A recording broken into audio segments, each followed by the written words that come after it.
Kale bantu bange mbebaza ejo jona gye mutuusaako engalo mwebale okubanga mwerekereza ne mugoberera bino byenkola. Wano nkutte ekitabo kya Abaganda Abasukkulumu mu myaka 2024 kyawandiikibwa Magala Tazibwawo bali kyewuunya kitasimbwa gw'oyambadde musajja alumbwa.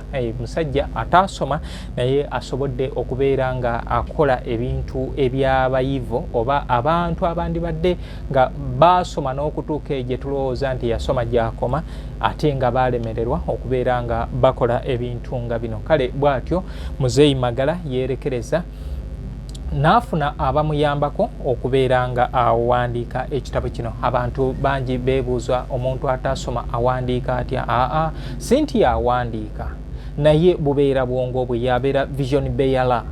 Vision bearer w'ekitabo kino ye Muzeeyi Magala kati naafuna abakugu abamanyi okuwandiika ne bateeka ebintu ebyo wansi. Kati yono Muzeeyi Magala era ekitabo kino gwe akyetaaga osobola okubeera nga okifuna butereevu okuva ku tterekero lyaffe erya Emboozi ya Kadongo Kamu Music Library and History Center tusangibwa Kasubi ku basooka kwa Vula Stage. Enamba y'essimu eri 0700360045. Ekitabo kino kigulibwa emitwalo 10 kya mitwalo 10. Oba osobola okukyetuusaako oba toze wano osobola okugenda wali Bukoto ku Radio Simba ku reception waliwo omukyala musanyufu nnyo bwati osobola okubanga ofuna ekitabo ekyo nakikuwa gwetuuka nti njagala kitabo kya Muzeeyi Magala kya mitwalo 10. Kati ne delivery akolebwa naye delivery sente ezo zikolebwa ku budget yo. Gwe kaisita oteekako ku ssimu emitwalo 10 ne zituuka. Kati bino ebya delivery bibeera bibyo wakati tutegeeragana olugendo kiyinza kumalawo budde sente nga meka. Kati oba seekyo gwe wobanga olina omuntu wo osobola omutuma oba wa boda najja nakipiikinga nakikuleetera kikino tukuteera bulungi mu paso oba ebbaasa n'obanga okifuna bulungi n'obanga osobola okugenda nga oliisa ku birowoozo. Omanyi ekimu ku bintu ebitukuumidde emabega n'olulimi okubeera nga lunaabuuka kwe kubanga tetwenyigira mu kubeera nga tusoma. Muzeeyi Magala akyusiza oba yeewunyisiza ebintu bingi olw'ebintu byaze ayogera ng'asomesa abantu ku buwangwa obw'ensi Buganda.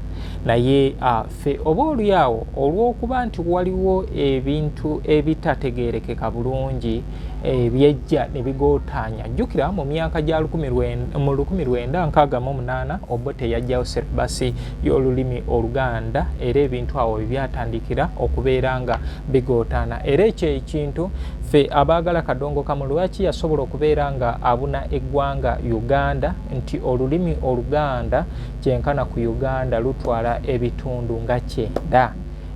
Batono nnyo abatawulira Luganda kale aluwulira n'alemwa kulwogera. Wakiri waba tasobola lwogera n'alutuusa wakiri ayogeramu ebyo ebimenyefu. Kati kyekyo ekyenjawulo. So Obote yajja n'ajjawo seribasi y'olulimi Oluganda. Ama's Closet ffe tukyasinza okutuusaako ebyambalo eby'omulembe okuva China omuli zi tops, skirt, office pants, legging n'ebirala bingi. Tusangibwa ku Ham Shopping Grounds Block D mu room 252 ne 099 okumpi n'ekizimbe ekya Jesco Beauty Center opposite Total Business. Olaba Block D wetandikira kati yambuka amadaala edduuka ly'osookerako ku kkono ly'erya Ama's Closet. Tutunda ekimu ekimu n'okusuubuza. Tukubire ku 0701-93-83-16 oba 0762-89-82-01. Ama's Closet, where fashion meets you. New Subs Fashions tukutuusaako ebiteeteeyi kw'ossa abaya, engatto, ensawo z'abakyala, jackets, jeans n'ebirala. Tusangibwa ku Wilson Street ku kizimbe ekya Sunset Arcade ground floor shop number 2. Okututuukako va ku Pioneer Mall otambule ngadda ku Arua Park yisa ekizimbe ekya Wilson 1 oyite ku Health Link Pharmacy kati awo weekoma yambuka amadaala gakuyingize ku Sunset Arcade awo ng'otutuuseeko. Engoye zaffe tuzijja China, Egypt, Vietnam n'amawanga amalala. Omukyala omwambazi omulungi ayambala naffe.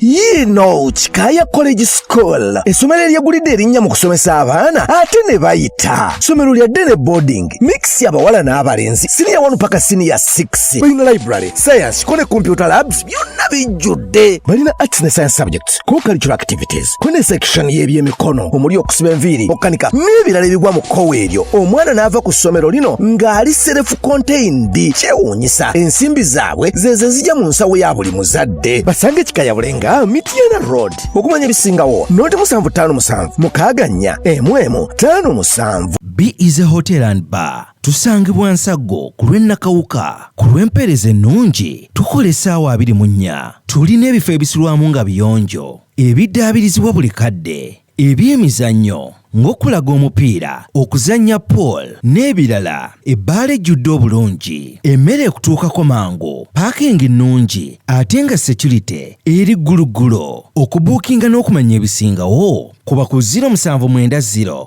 79 12 04 oba 058 98 77 34. You are not easy when you are not at B is a hotel and bar. Come and experience the ultimate in comfort, entertainment and security with B is a hotel and bar. Nsago Nakauka Road.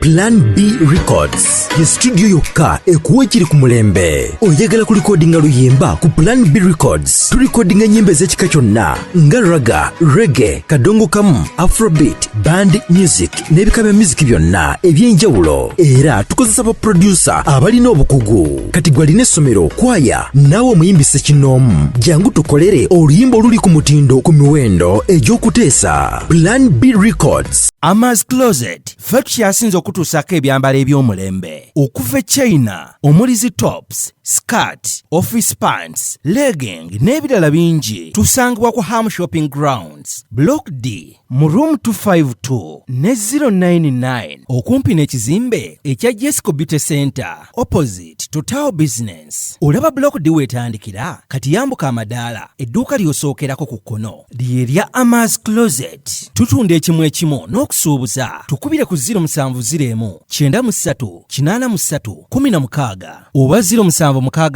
89 82 01. Ama's Closet, where fashion meets you.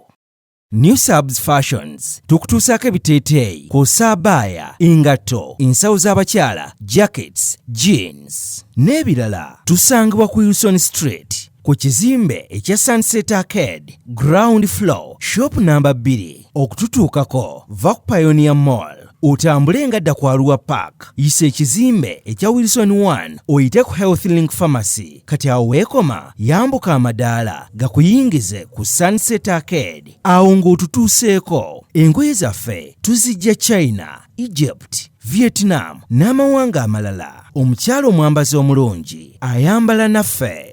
Yino Chikaya College School essomero eryegulidde erinnya mu kusomesa abaana ate ne bayita ssomero lya ddene boarding mix y'abawala n'abalenzi senior 1 paka senior 6 balina library science ko ne computer labs byonna bijjudde balina arts ne science subjects co-curricular activities ko ne section y'ebyemikono omuli okusiba enviiri okukanika n'ebirala ebigwa mu kkowe eryo omwana n'ava ku ssomero lino ng'ali self contained kyewuunyisa ensimbi zaabwe zeze zijja mu nsawo ya buli muzadde basange Chikaya Bulenga Mitiana Road okumanya bisingawo noti 757 mukaganya emwemu 57. B is a hotel and bar. Tusangibwa Nsago ku lw'Ennakawuka ku lw'empeereza ennungi tukola essaawa 24. Tulina ebifo ebisulwamu nga biyonjo ebiddaabirizibwa buli kadde ebyemizannyo ng'okulaga omupiira okuzannya pool n'ebirala. Ebbaala ejjudde obulungi emmere ekutuukako mangu paakingi nnungi ate nga security eri gguluggulo. Okubuukinga n'okumanya ebisingawo kuba ku 0790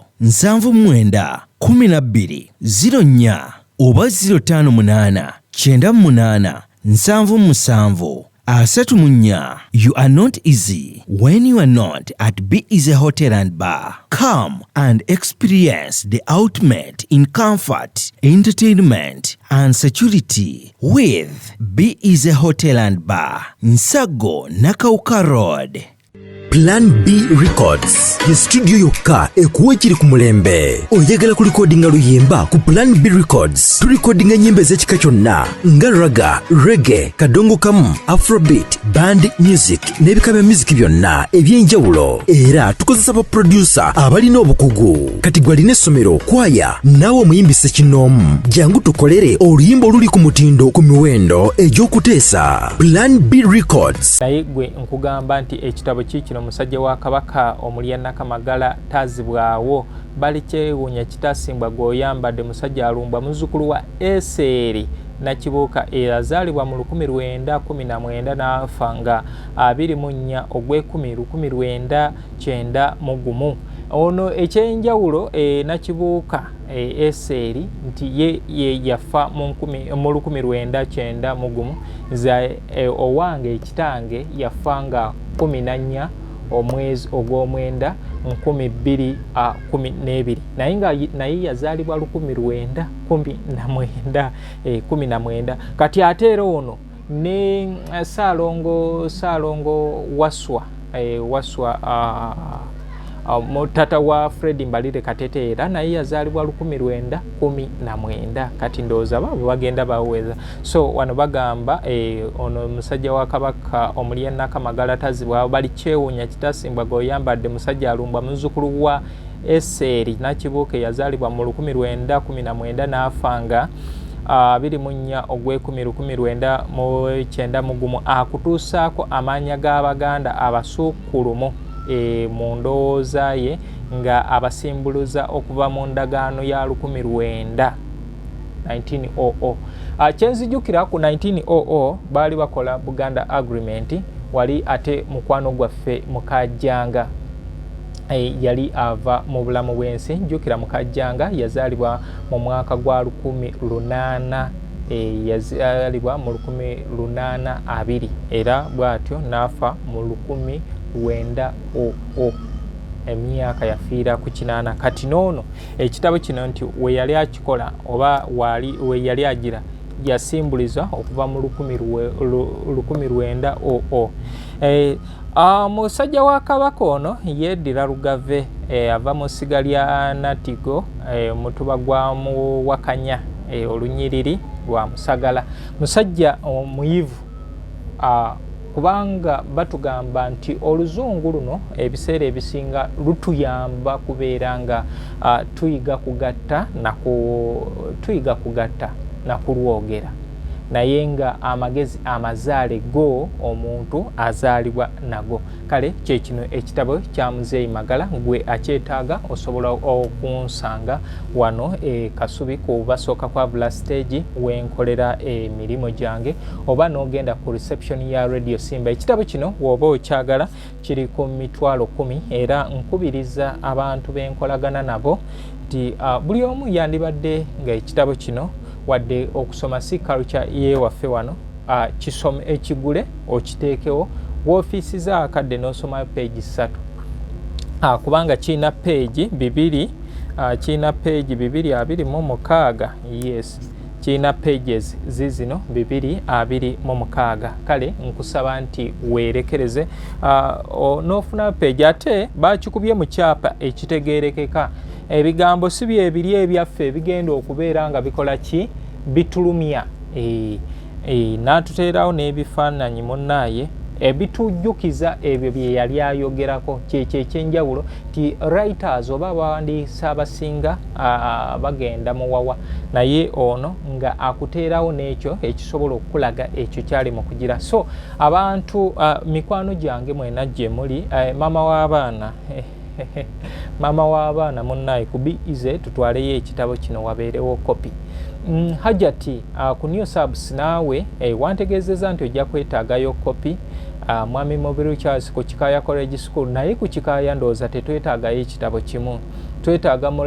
Twetaaga eky'omukulu n'ekitabo ekyomu library. Ekitabo ekyomu library abaana babeere nga basobola okubeera nga basoma bino kubanga waliwo abakola Luganda syllabus then nebeerayo n'abaagala okutegeera ensi gyevudde ne gyeraga kati namwe tubakubiriza St. Mike Educational Center, Twinex International namwe tubakubiriza Plan B Records, Amaz Closet. Brenda, ekitabo kikino nkusaba nti omukulu mwami Mawejje mutegeeze nti twetaagayo ekitabo at least tukiteere wano ba customer ate newaka bana abato abajja nabo tubeere nga tusobola okubeera nga tukola ki ekitabo kino bayakisoma.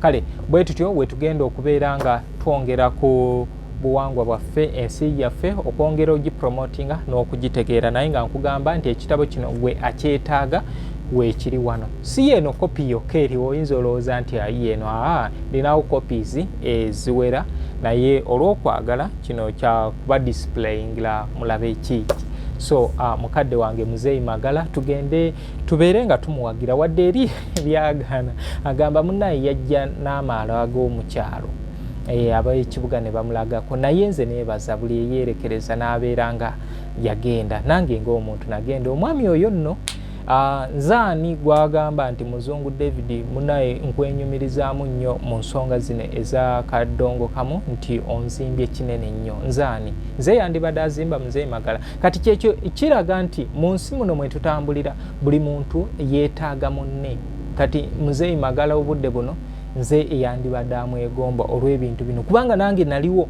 nga neegomba Muzeeyi Magala ebintu byakola munaye nali ndi awo nga nkubira essimu nga ngamba nze Muzeeyi Magala bali kyewuunya amanya ge ago ga rapinga Magala tazi bwaba bali kyewuunya kitasimbwa gweoyambadde musajja alumbwa naggwa wali ng'ekyamazima sikkiriza nti Muzeeyi Magala yankubidde essimu so basaba nti tumuwagire ebitabo bino tumuguleko copies zino copies weziri wali ku Radio Simba ne wano kati mwe abali mu bitundu by'ebuluweero osobola ogenda wali ebunyaaka ewe okyamirawo kasana n'ogenda wali ebunyaaka ofune copies zo nze Muzungu David Kadongo Kamu music analyst. Amaz Closet ffe tukyasinza okutuusako ebyambalo eby'omulembe okuva e China omuli zi tops, skirt, office pants, legging n'ebirala bingi tusangibwa ku Ham Shopping Grounds Block D mu room 252 ne 099 okumpi n'ekizimbe ekya Jesco Beauty Center opposite to Tower Business. Olaba Block D wetandikira kati yambuka amadaala edduuka ly'osookerako ku kkono ly'erya Amaz Closet. Tutunda ekimu ekimu n'okusuubuza tukubire ku 0701 93 83 16 oba 0762 89 82 01. Amaz Closet, where fashion meets you. New Subs Fashions tukutuusako ebiteeteeyi kw'ossa abaya, engatto, ensawo z'abakyala, jackets, jeans n'ebirala. Tusangibwa ku Wilson Street ku kizimbe ekya Sunset Arcade ground floor shop number 2 okututuukako va ku Pioneer Mall otambule ngadda ku Arua Park yisa ekizimbe ekya Wilson 1 oyite ku Health Link Pharmacy kati awo weekoma yambuka amadaala gakuyingize ku Sunset Arcade awo ng'otutuuseeko. Engoye zaffe tuzijja China, Egypt, Vietnam n'amawanga amalala. Omukyala omwambazi omulungi ayambala naffe.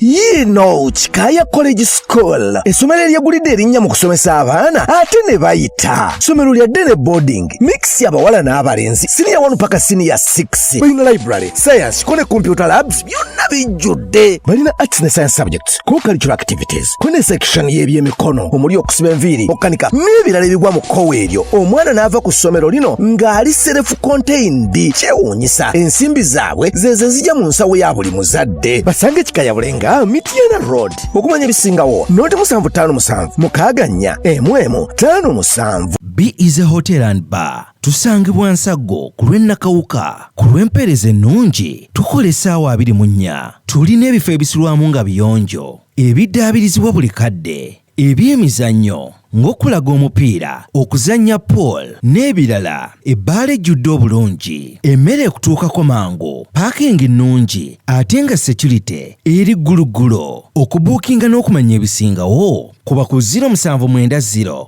79 12 04 oba 058 98 77 34. You are not easy when you are not at Be Easy Hotel and Bar. Come and experience the ultimate in comfort, entertainment and security with Be Easy Hotel and Bar, Nsago Nakauka Road. Plan B Records ye studio yokka ekuwa ekiri ku mulembe. Oyagala ku recordinga luyimba ku Plan B Records. Tu recordinga nyimbe z'ekika kyonna nga raga, reggae, kadongo kamu, afrobeat, band music n'ebika bya music byonna eby'enjawulo. Era tukozesa ba producer abalina obukugu. Kati gwalina essomero, kwaya, naawe omuyimbise kinoomu. Jangu tukolere oluyimba oluli ku mutindo ku miwendo egy'okuteesa. Plan B Records